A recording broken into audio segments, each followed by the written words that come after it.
Serangan rudal balistik beruntun menghantam landasan pacu utama sebuah pangkalan udara di Arab Saudi dan langsung melumpuhkan operasional udara di lokasi tersebut. Target utama serangan bukan hanggar, bukan menara kontrol, melainkan runway, komponen paling krusial yang menentukan apakah pesawat tempur bisa lepas landas atau tidak. Dalam hitungan menit setelah gelombang pertama rudal jatuh, seluruh aktivitas penerbangan dihentikan total. Landasan pacu mengalami kerusakan struktural berat, retak memanjang, berlubang besar, dan tidak lagi memenuhi standar keselamatan penerbangan militer. Akibat serangan itu, satu skuadron jet tempur F-15 milik Amerika Serikat yang berada di pangkalan tersebut terjebak di darat. Pesawat-pesawat yang seharusnya bisa digunakan untuk patroli udara, pencegahan atau respons cepat tidak dapat bergerak sama sekali. Tidak ada opsi lepas landas darurat, tidak ada jalur alternatif, tidak ada waktu untuk perbaikan cepat. Kerusakan pada runway membuat seluruh aset udara berubah status dari alat tempur aktif menjadi objek statis di permukaan pangkalan. Situasi ini menciptakan kondisi yang sangat rentan. Jet-jet tempur F-15 yang bernilai miliaran dolar per unit itu berada dalam posisi parkir terbuka dengan perlindungan terbatas dan tanpa kemampuan untuk bermanuver atau menghindar. Pada titik ini, serangan tidak lagi bersifat spekulatif atau simbolik, melainkan operasi militer terukur yang dirancang untuk mengunci target sebelum fase berikutnya diluncurkan. Tidak lama setelah serangan rudal balistik menghantam landasan pacu, gelombang drone kamikaze mulai memasuki wilayah udara pangkalan. Drone-drone tersebut bergerak rendah dalam jumlah besar dan diarahkan langsung ke area parkir pesawat. Tanpa dukungan udara, tanpa jet yang bisa diterbangkan untuk melakukan intersepsi, pertahanan pangkalan hanya mengandalkan sistem darat yang kapasitasnya terbatas terhadap serangan drone masif. Dalam kondisi tersebut, jet-jet F-15 yang terjebak di darat berubah menjadi target empuk. Setiap pesawat yang rusak atau hancur bukan hanya kehilangan aset tempur, tetapi juga kehilangan investasi teknologi, logistik, dan waktu produksi yang tidak bisa diganti dalam waktu singkat. Serangan ini secara efektif memutus rantai kekuatan udara Amerika Serikat di kawasan tersebut dalam satu rangkaian operasi. Sumber-sumber yang memantau dampak ekonomi dan militer dari serangan ini memperkirakan kerugian Amerika Serikat mencapai sekitar 27 triliun rupiah jika dihitung dari nilai aset yang terdampak, biaya pemulihan, gangguan operasional regional, serta implikasi strategis jangka panjang. Angka tersebut tidak hanya mencerminkan kerusakan fisik, tetapi juga hilangnya keunggulan udara sementara di kawasan Timur Tengah.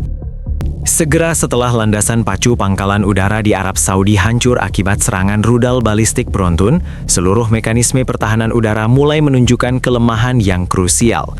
Sistem radar yang biasanya mendeteksi pesawat musuh dalam radius ratusan kilometer secara efektif menjadi tidak optimal karena fokus sebagian besar operator bergeser untuk menilai kerusakan runway dan mengevakuasi personel yang berada di jalur landasan.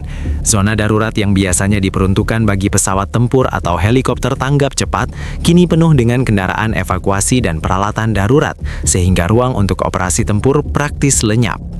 Skuadron F-15 yang terjebak di darat menjadi sorotan utama. Masing-masing pesawat bernilai miliaran dolar tidak bisa bergerak dan hanya bertumpu pada sistem pertahanan darat yang terbatas. Sistem anti-drone di pangkalan tersebut yang biasanya berfungsi untuk menghancurkan target kecil yang terbang rendah, terbukti tidak mampu menghadapi jumlah drone kamikaze yang masuk secara bersamaan. Gelombang pertama drone yang dipandu secara presisi melalui navigasi satelit dan pengintai udara berhasil menembus zona pertahanan tanpa hambatan berarti. Drone-drone kamikaze ini bergerak dalam formasi yang tersebar, memanfaatkan celah-celah di antara radar dan sistem senjata darat. Mereka menargetkan titik-titik paling vital pada pesawat F-15, kokpit, mesin, dan sayap. Setiap detik yang terbuang untuk mengaktifkan sistem pertahanan otomatis atau manual menjadi peluang emas bagi drone untuk mencapai target. Dalam hitungan menit, beberapa jet tempur mulai mengalami kerusakan parah, sebagian lain terbakar hingga hancur. Tak ada lagi konsep tekan tombol selamatkan pesawat. Setiap upaya intersepsi sia-sia karena jumlah drone melebihi kapasitas sistem pertahanan. Tidak hanya pesawat, infrastruktur pendukung di pangkalan juga terdampak. Hanggar perawatan dan depo amunisi mengalami tekanan signifikan karena drone yang meledak di dekat fasilitas tersebut menyebabkan ledakan sekunder. Kabel listrik dan sistem komunikasi terganggu, membuat koordinasi pertahanan semakin kacau. Beberapa operator radar yang mencoba mengarahkan senjata darat bahkan mengalami luka ringan akibat ledakan drone, memaksa pengalihan personel darurat ke posisi aman.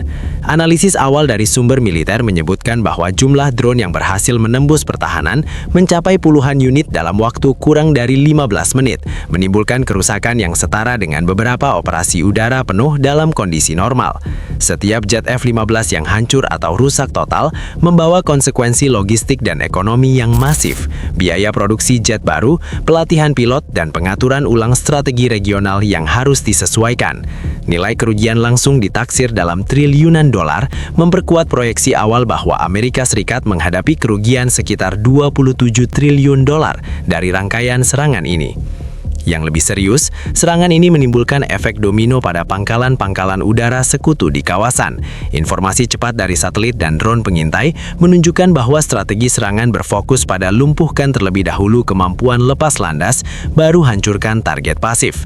Hal ini memaksa pihak militer Amerika dan sekutunya untuk mengevaluasi ulang protokol pertahanan. Apakah sistem radar yang ada mampu menanggapi ancaman ganda, rudal balistik sekaligus serangan drone dalam waktu bersamaan? Informasi mencatat bahwa respon awal terhadap serangan yang melibatkan upaya penembakan rudal interseptor dan koordinasi darat-udara terlalu lambat. Dalam kondisi normal, rata-rata waktu intersepsi sistem pertahanan bisa mencapai 30-45 detik per target. Namun, serangan kali ini datang dalam bentuk gelombang bertubi-tubi, dan setiap gelombang baru memaksa sistem untuk riset, sementara gelombang sebelumnya masih menyasar target. Efektivitas intersepsi menurun drastis, dan korban material pun meningkat. Segera setelah gelombang pertama, serangan rudal balistik dan drone kamikaze berhasil melumpuhkan landasan pacu pangkalan udara di Arab Saudi. Konsekuensi strategis mulai terasa secara luas di seluruh kawasan Timur Tengah. Pangkalan udara yang sebelumnya menjadi pusat operasional pesawat tempur Amerika Serikat dan sekutu, kini tidak lagi mampu menampung atau meluncurkan misi udara. Hal ini secara langsung memengaruhi kemampuan AS untuk menegakkan pengawasan udara, pengawalan kapal perang di Laut Merah, dan respons cepat terhadap konflik di wilayah sekitar. Dalam hitungan jam setelah serangan, laporan intelijen menunjukkan bahwa banyak operasi logistik militer AS mengalami gangguan total.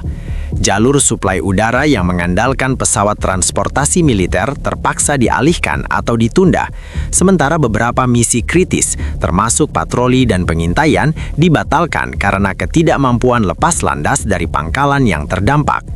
Hal ini menimbulkan risiko strategis yang tidak bisa diabaikan. Selama pangkalan udara masih lumpuh, keunggulan militer udara AS yang biasanya menjadi penopang dominasi regional praktis hilang dalam sekejap. Kerugian material yang dialami Amerika Serikat pun semakin nyata. Setiap jet F-15 yang rusak atau hancur menambah daftar aset yang harus diganti, sementara biaya perbaikan infrastruktur pangkalan, termasuk landasan pacu, hanggar, dan sistem radar, menjadi beban tambahan. Sumber-sumber militer menyebutkan bahwa total kerugian, jika dihitung dari nilai pesawat, sistem pertahanan, peralatan darat, dan dampak operasional, bisa mencapai sekitar 27 triliun rupiah atau lebih. Angka ini belum termasuk kerugian jangka panjang akibat hilangnya keunggulan udara sementara dan gangguan pada operasi regional. Selain kerugian material, serangan ini juga memicu kebingungan komando. Pangkalan yang terdampak menjadi pusat koordinasi krisis darurat dengan staf yang harus menilai kerusakan, mengamankan personil, dan mencoba memulihkan sistem radar dan komunikasi. Setiap keputusan menjadi kritis. Apakah mencoba memperbaiki landasan pacu di tengah ancaman drone yang terus datang, atau mengevakuasi seluruh personil untuk mengurangi risiko korban jiwa? Pilihan yang diambil memengaruhi tidak hanya pangkalan itu sendiri, tetapi juga operasi militer AS di seluruh Timur Tengah. Dalam menghadapi serangan ini, AS memulai respons cepat berupa pengaktifan kapal induk dan basis udara alternatif di wilayah sekitar, mencoba menutupi kekosongan kemampuan udara yang tercipta. Namun jarak dan keterbatasan sumber daya membuat pengiriman pesawat tempur pengganti dan sistem pertahanan baru memakan waktu, sementara lawan terus memanfaatkan momentum untuk menekan pangkalan yang lumpur. Strategi lumpuhkan pusat, hancurkan aset, terbukti efektif dan memaksa pihak Amerika Serikat untuk menyesuaikan taktiknya secara drastis. Dampak regional lain yang tidak kalah penting adalah efek psikologis dan politik. Sekutu Arab dan negara-negara di Teluk menyaksikan bagaimana pangkalan udara utama yang biasanya dianggap aman dapat dilumpuhkan dalam hitungan menit. Hal ini menimbulkan ketidakpastian mengenai perlindungan yang bisa diandalkan dari AS yang selama ini menjadi pilar keamanan di kawasan. Beberapa negara mulai mempertimbangkan opsi pertahanan mandiri, mempercepat pengadaan sistem pertahanan anti-misil dan drone, serta meninjau ulang kerjasama militer yang sebelumnya bergantung penuh pada dukungan AS. Fase lanjutan serangan dimulai ketika kondisi pangkalan udara masih dalam status lumpuh total. Landasan pacu belum bisa diperbaiki, sistem komunikasi masih mengalami gangguan, dan sebagian besar aset udara tetap berada di permukaan tanpa perlindungan optimal. Dalam situasi ini, serangan tidak lagi bersifat uji kekuatan, melainkan operasi penghancuran bertahap yang bertujuan memastikan pangkalan tersebut tidak dapat digunakan kembali dalam waktu dekat. Gelombang lanjutan drone kamikaze diluncurkan dengan pola berbeda dibanding serangan sebelumnya. Jika pada fase awal drone diarahkan langsung ke jet tempur F-15, maka pada fase ini target diperluas ke fasilitas pendukung utama, depot bahan bakar, kendaraan logistik, sistem pendingin hanggar, serta pusat kontrol darurat. Serangan diarahkan secara presisi untuk memperparah kerusakan dan menutup kemungkinan pemulihan cepat. Setiap fasilitas yang rusak berarti memperpanjang waktu non-operasional pangkalan hingga berbulan-bulan. Pertahanan darat yang tersisa semakin kewalahan. Amunisi sistem anti-drone menipis, sementara kecepatan dan jumlah drone yang datang membuat intersepsi menjadi tidak seimbang. Beberapa drone berhasil ditembak jatuh, namun jumlah yang lolos tetap signifikan. Ledakan demi ledakan di area pangkalan menciptakan kondisi darurat permanen, memaksa komando lapangan memprioritaskan penyelamatan personil dibanding perlindungan aset. Keputusan ini secara tidak langsung membuka celah lebih besar bagi penghancuran infrastruktur. Di sisi Amerika Serikat, upaya pemulihan mulai menghadapi hambatan serius. Pengiriman peralatan perbaikan landasan pacu tertunda karena ancaman serangan lanjutan, sementara pesawat angkut yang biasanya digunakan untuk membawa logistik berat tidak dapat mendarat. Alternatif pengiriman melalui darat dan laut membutuhkan waktu jauh lebih lama dan berada dalam resiko tinggi. Dengan kata lain, pangkalan tersebut terisolasi secara fungsional, meskipun secara geografis masih berada di wilayah sekutu. Dampak kerugian semakin terakumulasi. Selain jet F-15 yang telah rusak atau hancur, fasilitas pendukung yang menjadi tulang punggung operasional ikut terdampak. Setiap depot bahan bakar yang hancur tidak hanya berarti kehilangan stok, tetapi juga mengganggu rantai pasokan untuk pangkalan lain di kawasan. Setiap kendaraan logistik yang rusak memperlambat evakuasi dan distribusi peralatan.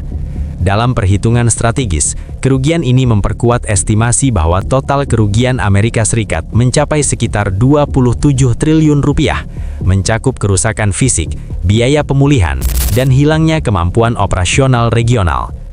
Secara regional, fase lanjutan serangan ini mempertegas perubahan pola konflik. Negara-negara sekutu AS di Timur Tengah mulai meningkatkan status siaga, membatasi aktivitas udara, dan menutup sementara beberapa fasilitas militer untuk menghindari skenario serupa.